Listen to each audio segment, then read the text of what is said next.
Assalamualaikum warahmatullahi wabarakatuh. Kami dari kelompok 3 ingin mempresentasikan 10 jurnal yang sudah kami teliti yang mencakup perkembangan pendidikan di era revolusi industri. Sebelumnya, perkenalkan saya Ivan Siska Putri Bobo. Saya Rotua Marpawan. Saya Victor Rizal. Saya Renang Brady. Saya mengutip jurnal dengan judul Analisis Kebutuhan Sumber Daya dan Infrastruktur dalam Pengembangan Rencana Pengolahan Sekolah yang Berkelanjutan yang ditulis oleh Abdul Subagio dan Ahmad Yani yang ditulis pada jurnal Cahaya Mandalika tahun 2024. Pendidikan itu salah satu pilar utama dalam pembangunan sumber daya. Berkualitasnya suatu pendidikan bukan cuma ditentukan oleh guru-guru pengajar, tapi juga dipengaruhi oleh infrastruktur penunjang seperti gedung. Seringkali itu temui di pedesaan itu bangunan pendidikannya itu kondisinya kurang layak, kayak fasilitasnya itu kurang memadai untuk melakukan pembelajaran. Jadi saat mempersiapkan pendidikan itu perlu persiapan yang matang untuk mastiin berkelanjutan sekolah. Lalu yang selanjutnya saya mengutip peran teknologi dalam mengatasi krisis pendidikan di daerah terpencil yang ditulis oleh Khairul Firdaus dan teman-teman. Dipublikasikan pada tahun 2025. Selain dibutuhkannya infrastruktur fisik dalam proses pembelajaran, sekolah juga membutuhkan bahan ajar secara digital yang bisa diakses oleh guru dan siswa. Di era ini, penerapan teknologi bagi pendidikan seperti alatnya perangkat dan perangkat digital lainnya itu sangat penting. Contohnya itu ada ruang guru, Zoom, Google Classroom, dan lain-lain. Jadi upaya berkelanjutan sangat penting untuk memastikan bahwa pendidikan yang diterima oleh semua orang itu dapat diterima dengan kualitas yang baik tanpa pandang lokasi. Baik, yang berikut kompetensi keterampilan. Judul jurnal yang saya gunakan sebagai referensi yaitu Analisis Pemanfaatan Platform Zoom dengan Kemampuan Literasi Digital pada siswa kelas 5 sekolah dasar yang ditulis oleh Fatia dan Ika Yanti dan dipublish pada 3 Juli tahun 2022. Inti dari isi jurnal tersebut ialah penggunaan Zoom dalam pembelajaran daring dapat meningkatkan kemampuan atau keterampilan literasi digital siswa SD, mencakup keterampilan menggunakan teknologi, etika saat online, kebiasaan digital yang baik, dan keamanan data pribadi. Namun masih banyak siswa yang kesulitan dalam beradaptasi dan tidak terbiasa dalam penggunaan teknologi.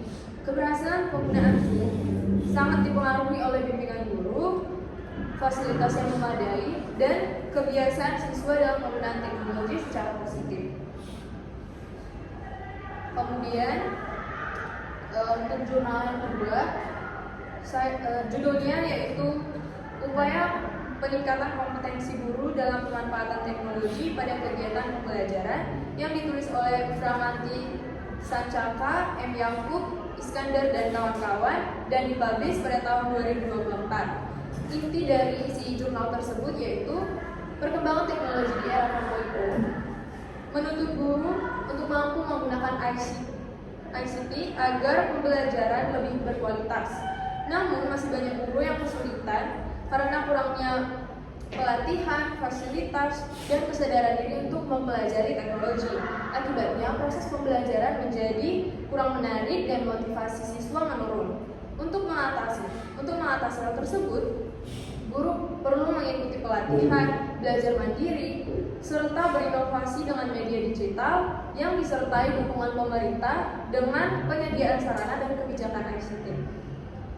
Guru yang terampil menggunakan teknologi dapat menciptakan pembelajaran yang lebih efektif, interaktif, dan sesuai dengan perkembangan zaman.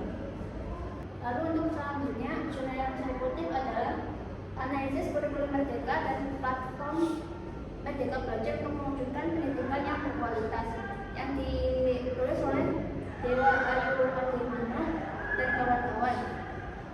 pada tahun 2022.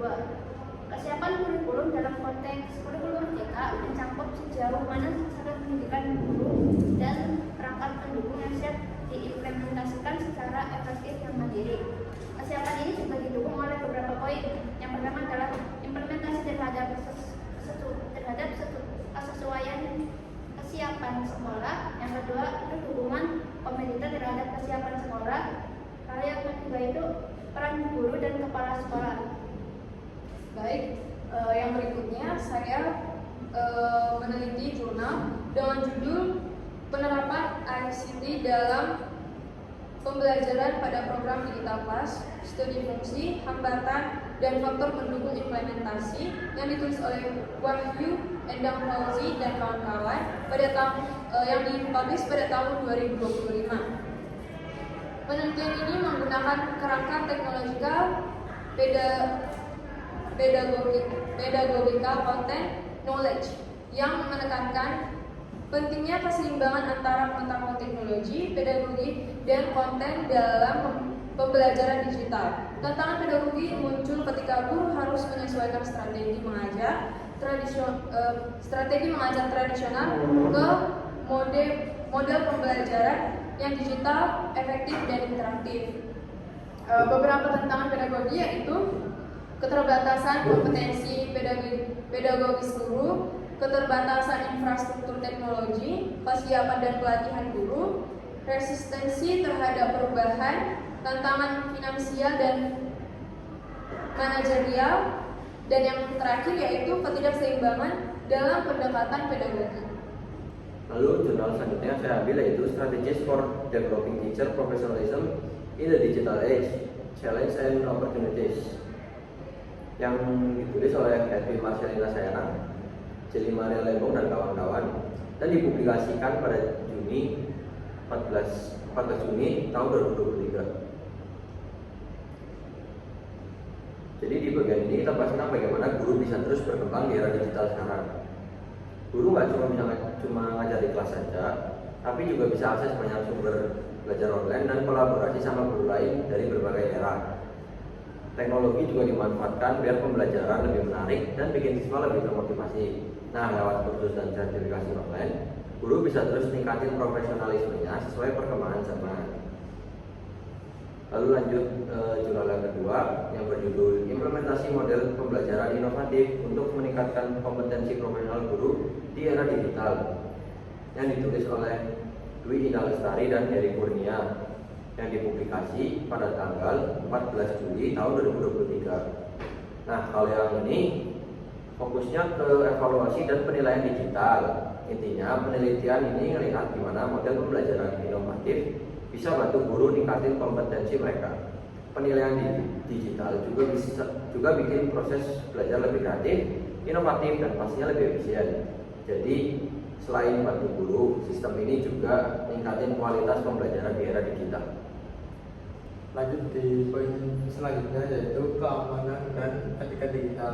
Di sini saya dapat referensi dari jurnal yang berjudul Sosialisasi Kesadaran Keamanan Digital di Era Revolusi Industri, yang ditulis oleh Novia Ayu Setara Pratiwi dari Universitas Kiai Haji Ahmad Wahab Hasbullah, yang dipublikasikan pada tanggal 4 bulan Juni 2024. Lanjut di materi. Setelah ICT digunakan untuk mengajar, mengevaluasi, dan menyimpan data siswa, maka muncul kebutuhan yang digunakan untuk melindungi atau menjaga keamanan sistem dan data digital. Para guru dan siswa pun dituntut untuk bisa memahami etika digital supaya tidak terjerumus dalam hal-hal yang negatif, misal contohnya menyebarkan informasi atau berita hoax dan perilaku negatif lainnya. Dan sistem keamanan etika digital ini dapat meningkatkan kesadaran terhadap ancaman siber dan keamanan digital. Tutup, boleh. Lanjut di poin terakhir yaitu manfaat pembelajaran inovatif dan kolaboratif. Di sini saya mengambil referensi jurnal yang berjudul Inovasi Pembelajaran yang ditulis oleh Anak Agung Ayu Wijayanti dari Universitas Pendidikan Ganesha yang dipublikasikan pada tanggal 21 bulan Juni tahun 2022. Lanjut ke materi. Jadi ini menjadi hasil akhir dari semua poin sebelumnya. Jika 9 poin sebelumnya dilaksanakan dengan baik dan benar, maka kita akan mendapatkan pembelajaran inovatif dan kolaboratif. Dan manfaat pembelajaran ini dapat meningkatkan hasil belajar melalui ICT. Jadi kesimpulan dari 10 poin di sini yaitu penerapan ICT dalam pendidikan dimulai dari ketersediaan infrastruktur dan akses perangkat, diikuti dengan materi digital yang berkualitas dan lain sebagainya. Jika seluruh poin tersebut berjalan dengan selaras, ICT mampu menghasilkan pembelajaran yang inovatif, kolaboratif, dan relevan. Sekian presentasi dari kelompok kami. Wassalamualaikum warahmatullahi wabarakatuh.